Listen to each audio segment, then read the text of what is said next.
Congo Avenir. Mboka ya bango.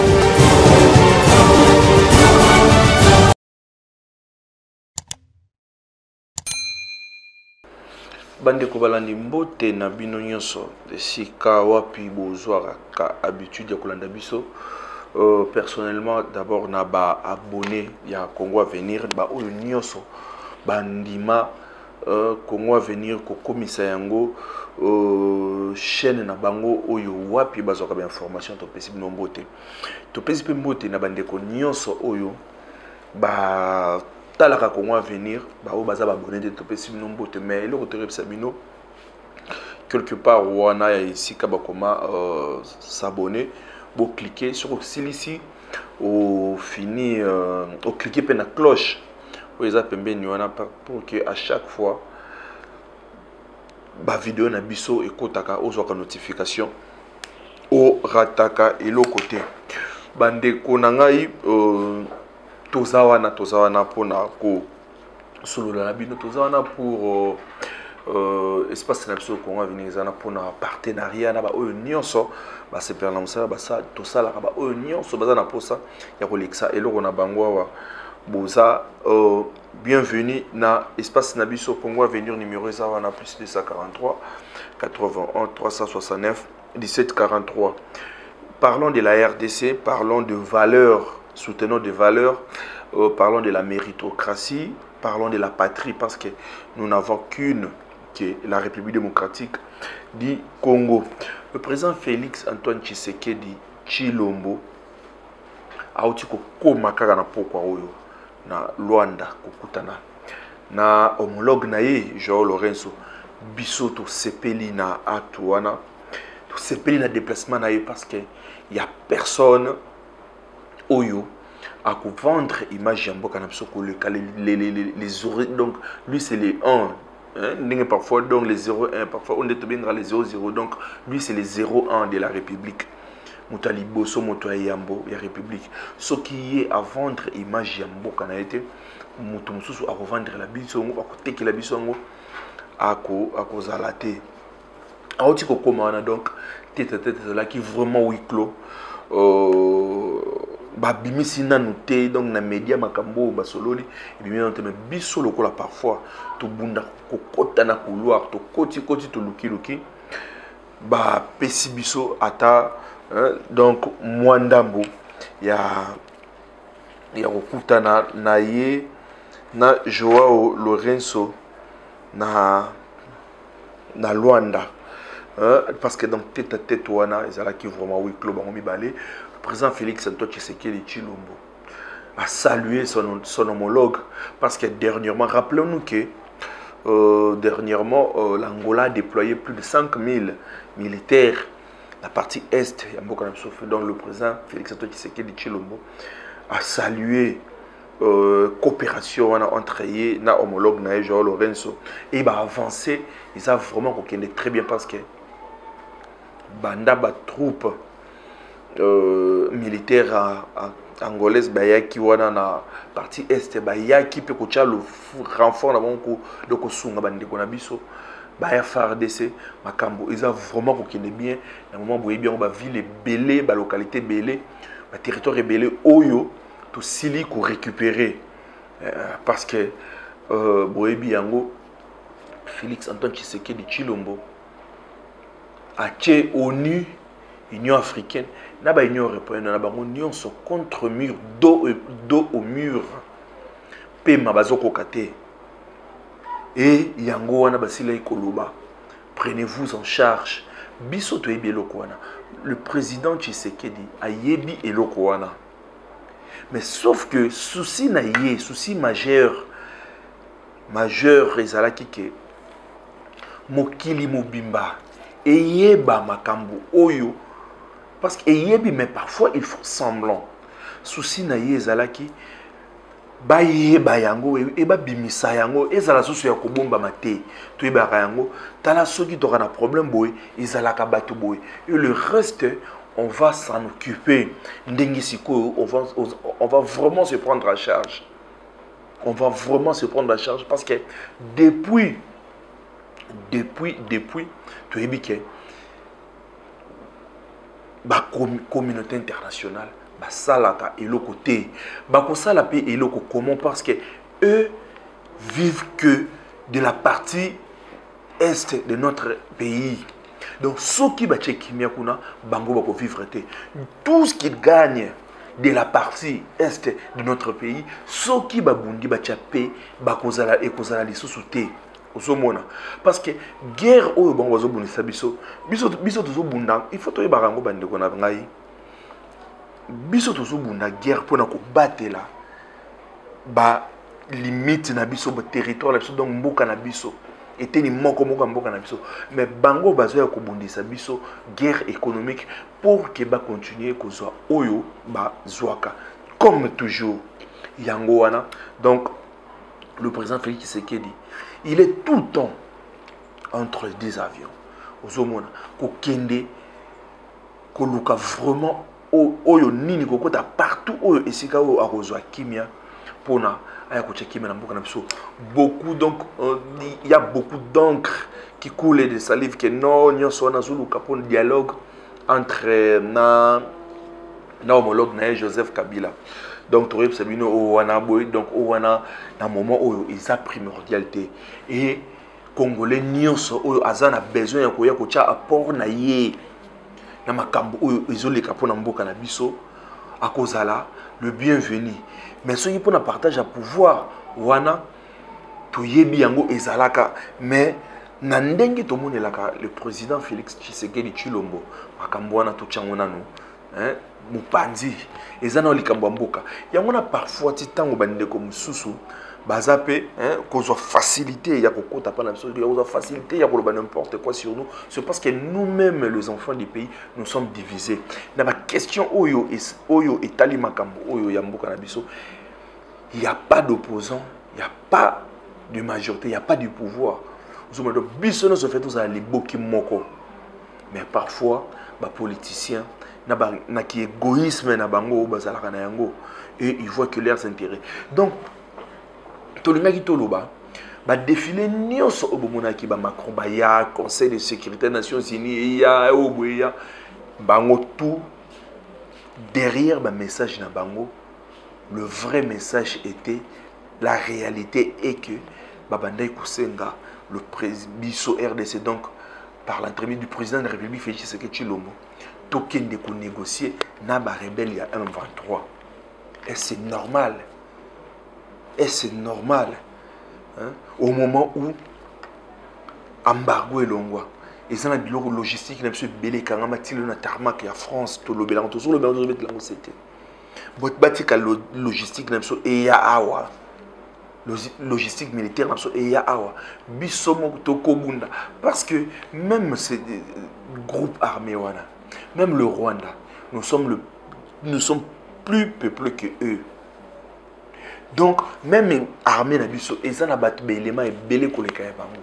Militairement, ceux qui te bundi na bango, bakita, bamata, tokolunga. Donc, bayaki na boulouana, ya koluka to négocier na bango. Et Fachi était catégorique. Fachi a dit non. Akina qui n'a de gauche à droite était à l'obéli bango non. N-O-N. Il y a un moment de déclaration sur la salle qui il faut prendre donc prenez-vous en charge. Monsieur Zozana Nini Boété et le Boété souveraineté RDC ko sambaté. Donc vous voyez ba discours nio sur la multiplié na sima na ngozalaki négociation na groupes armés où ils sont appuyés par les Rwanda. Et c'est normal. Boye bomoni bosali constat bozo mona. Il y a des Congolais qui meurent jours et nuits. Il y a des Congolais qui passent nuit à la belle étoile. Pour un groupe de gens, et c'était comme ça durant toutes ces années passées. C'était comme ça. Donc un groupe de gens sont partis, négocier, lobby gouvernement, voyez-vous un peu. Félix Tshisekedi a tué bango au mur catégorique à lobby, pas de négociation. Biso Montorozwa, ba dossier na biso en charge. Toko bunda. Yangwana bomoni donc ibandaki déjà ndengi wana Angola ndenge atindaki renfort de force na ye parce que EAC wana titango baya donc jusque là eloko moko te basalaka et tolobaka yango chaque jour na venir baza à complicité na ba M23 ils sont là c'est eux qui donnent des positions bandeko na ngai ndeza boye bayango toza infiltré toza là donc nous sommes infiltrés jusqu'à la moelle épinière yango wana tosambelaka trop pour na chef de l'état tosambelaka mingi pour na ye to soutenir ye ce n'est pas facile pour toza infiltré prenons l'exemple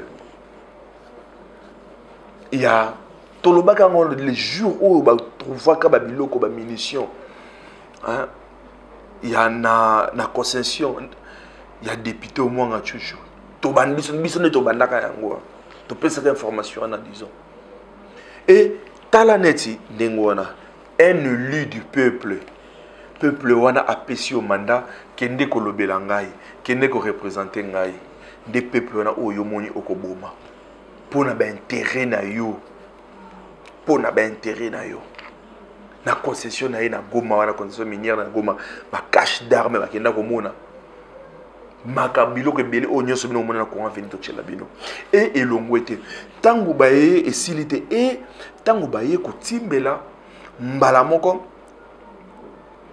baki ko sala perquisition na ndako na ye na ba 1h du matin ayebaka te nde baki kuta na résidence na ye awa na ville na Gombe na ville na capitale na Gombe esika ba institution ina biso nyonso efandaka presque na ndako na ye bomona pe ba elements na o nyonso ba ndeko kuta ba armes de guerre ba cassette ba caméra ba biloko donc ba munitions donc biloko belé o azalaki nango un élu du peuple a coffre fort donc biloko nyonso oyo bomonaki to tshelo na comment venir et en plus azaye mon côté bandeko na ngai tous os exemple mosusu bokomona na moi un colonel au gradé na ba fonction azalaki na tongo za ina FARDC na 12h à katisi o azongi na epa na bango akena et donc na mopanza ba rebelle maintenant boye bisangai tokosilisa donc tokosilisa bitumba ndenge nini bango wana nde bazopesa ba position donc parmi ba au gradé mingi o bazana biso o mingi pe bazana ba institution batu bazopesa ba position bango wana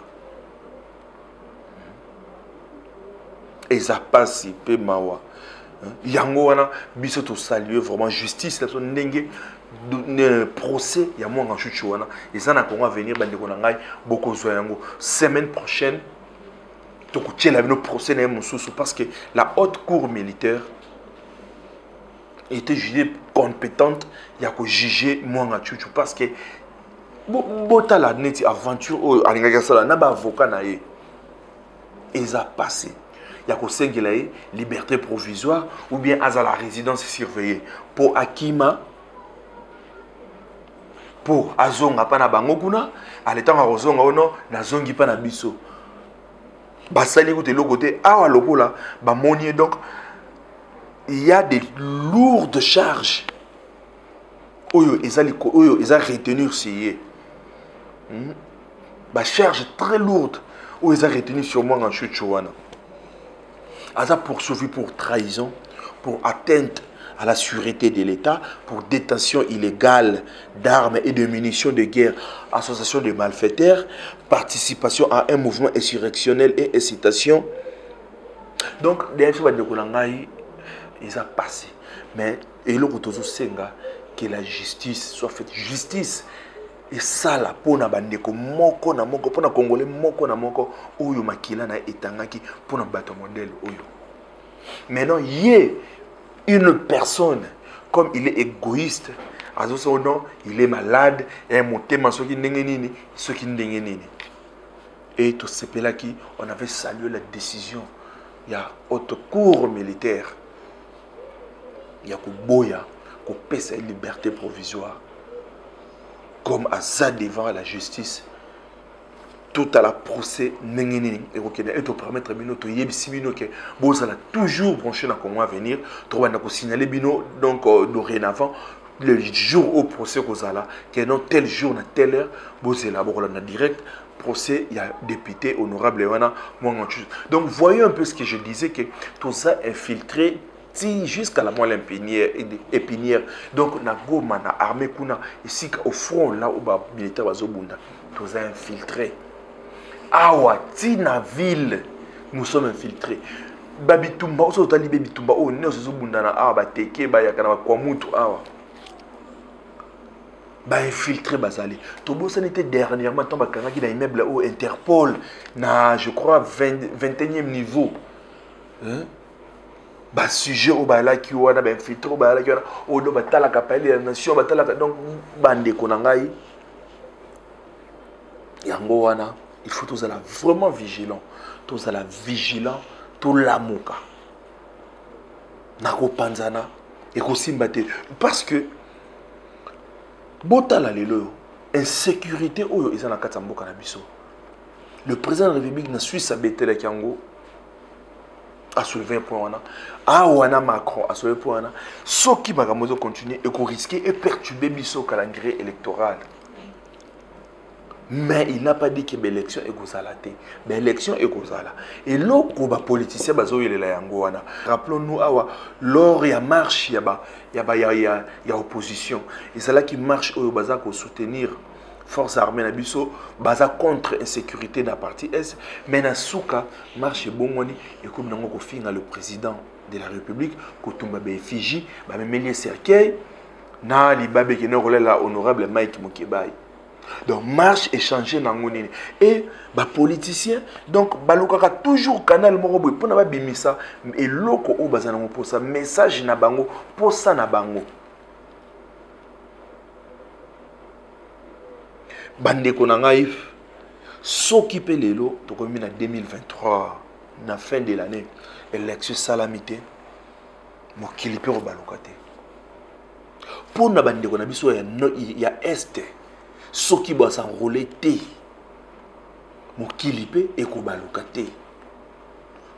RDC et continuer. Et le président de la République, article 70 de la Constitution, et le président de la République reste en fonction. Ceux qui sont 3 mois, 6 mois, pour que les gens s'enrôler. Parce que les gens tout ce égoïsme. Apparemment, nous pensons que un Congolais, c'est juste Moutou Oyo Azana Kin. Donc Oyo Azana Kin, yende Congolais. Non. Ceux qui Moutazolo Balingala, yende Congolais. Non. Ndeko Azolo Bachiluba, Aza Congolais. O Azolo Bakikongo, Aza Congolais. O Azolo Baswahili, Aza Congolais. Biso nyonso toza ba Congolais. Biso nyonso toza na droit. Il y a un droit moko, un devoir moko. Il n'y a pas un Congolais plus spécial que les autres. Non. Donc, comme on a déjà s'enrôlé, on a un privilège. Donc, on a une élection, on a été libisoté. Bon, monter en 2018, on a une élection, il y a Beni, na Yumbi, votakate, Oyo, et ça. Des choses différentes.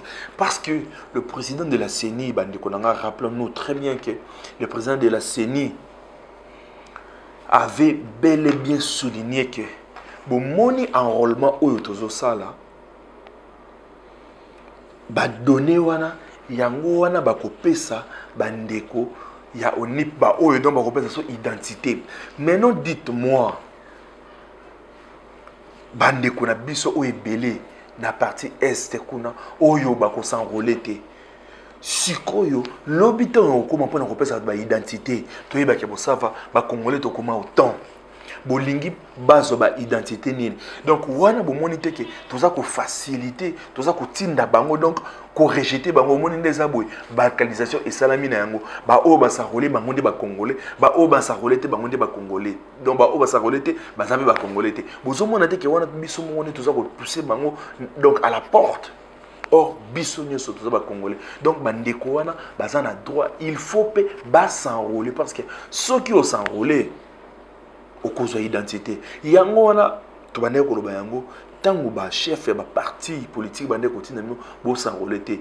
Bande ko induire bino na erreur, bazala ko induire bino na erreur parce que bango avantage bazana yango comme candidat soki a postuler le jour azotika candidature na ye azana chance ya ko s'enrôler lisusu.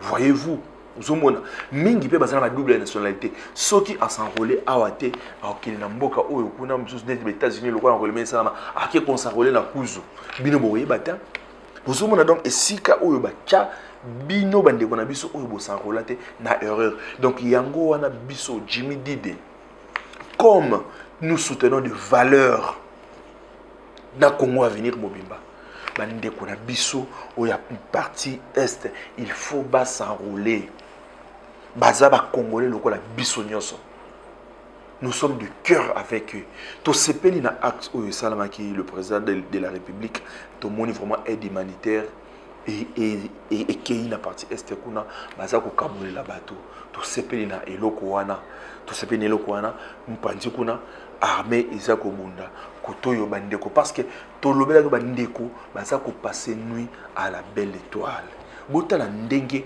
donc combien de tonnes donc moi tonne pena ebele ya ba vivre kindaki pour que permettre bandeko na ba moment où il y a difficulté bazana yango baso passer baso quand même yoko totalement quelque chose ya ko tcha sous la langue botala élément yo to kozonga to continuer na masolo na biso.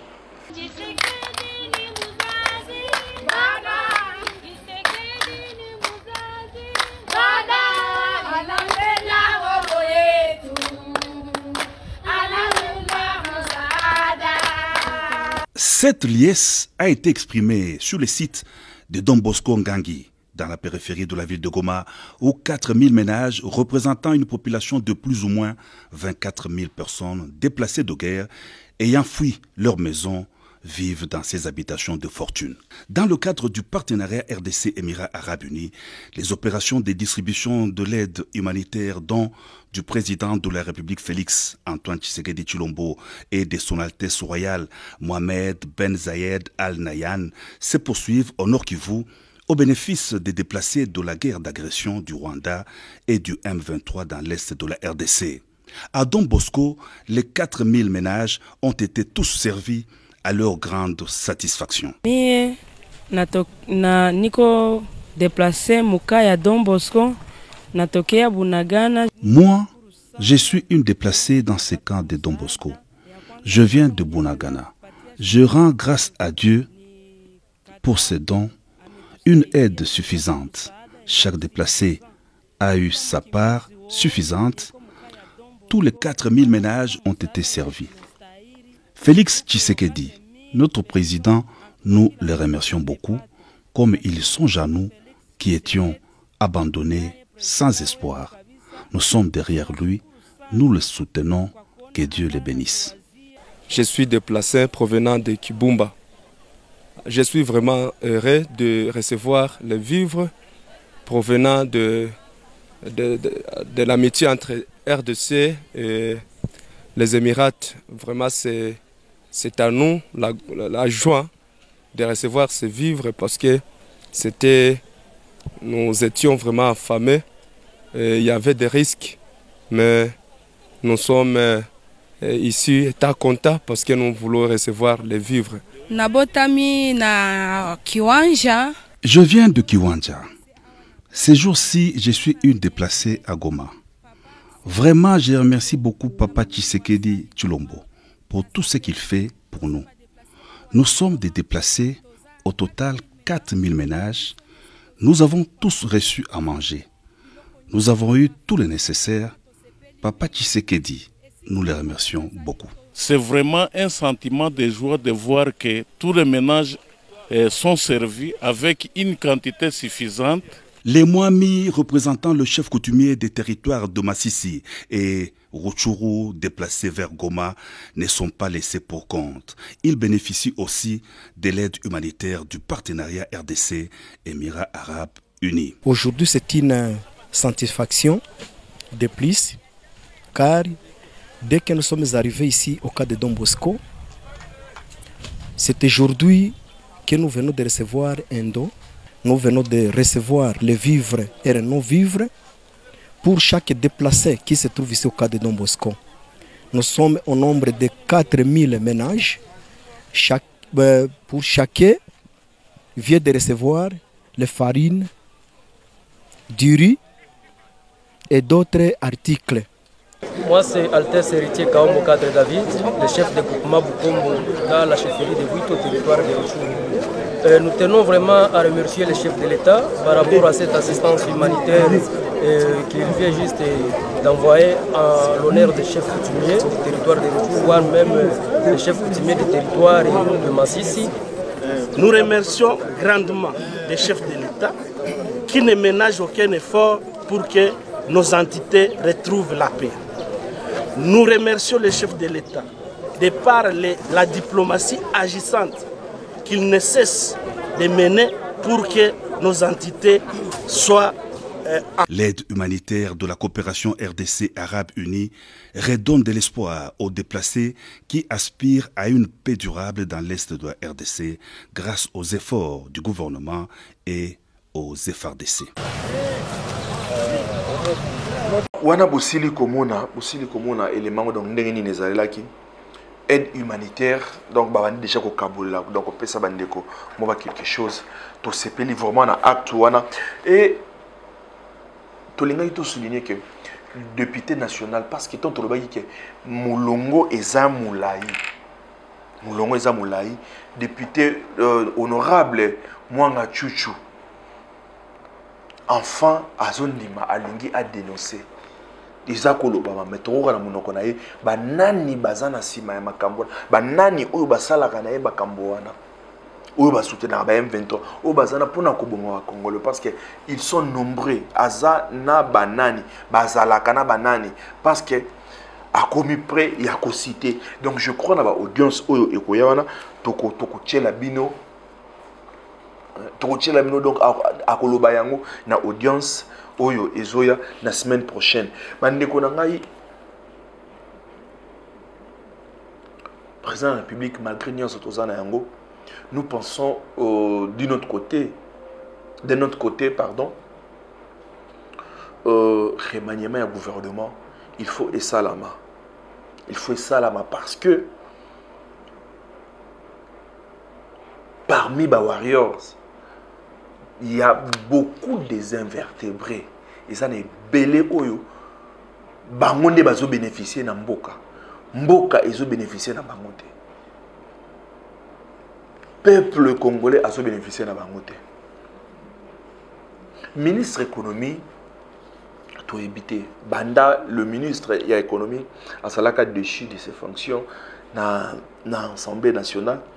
Le ministre et la finance a salaka intérim. Mais le ministre de la finance, on ne sait pas. Papa Ndeko Nicolas Kazadi, il ne communique jamais. Il fait des choses comme il veut. Bon, parce que peut-être Aza a une relation bien à Mokonza Mboka. Parce que peut-être donc Aza moi na IDPS. Aza warrior donc to yébité.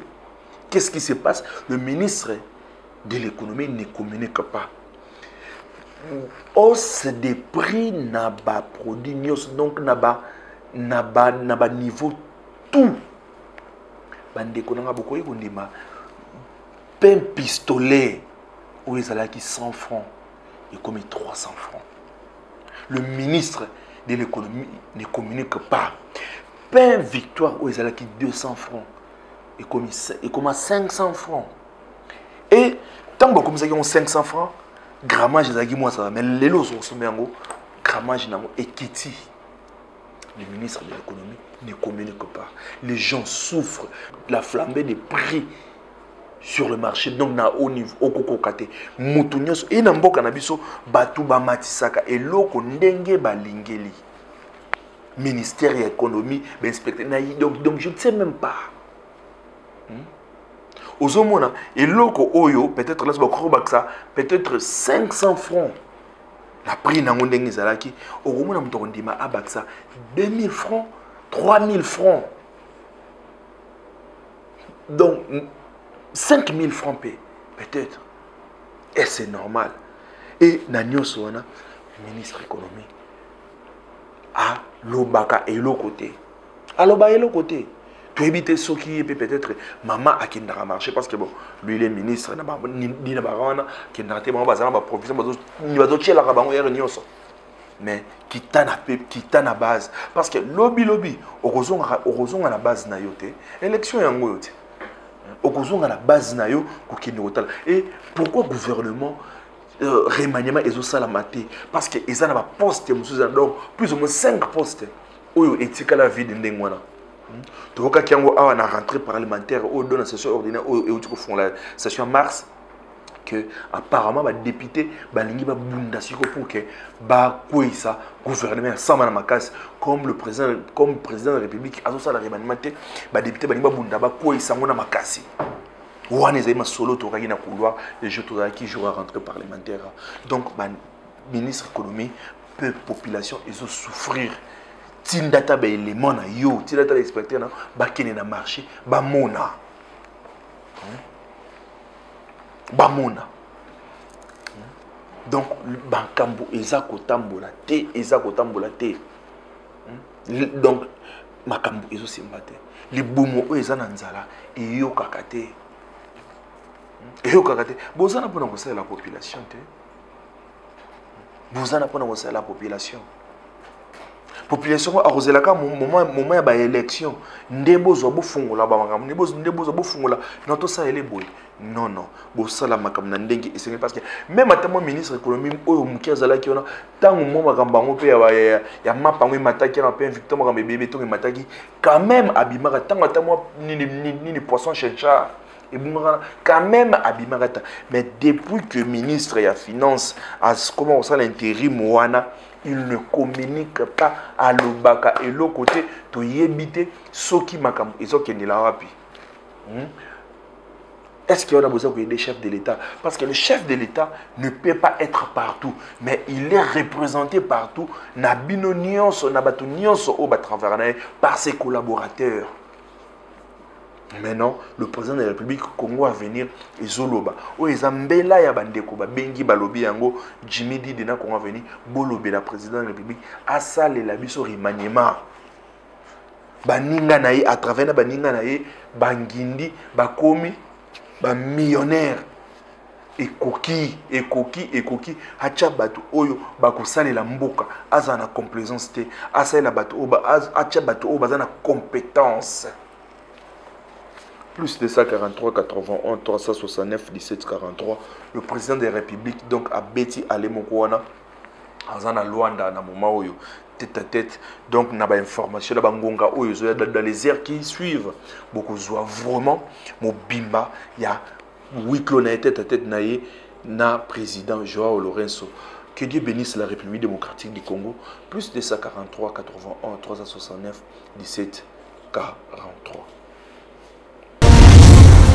Congo Avenir, Mboka ya Bakongo.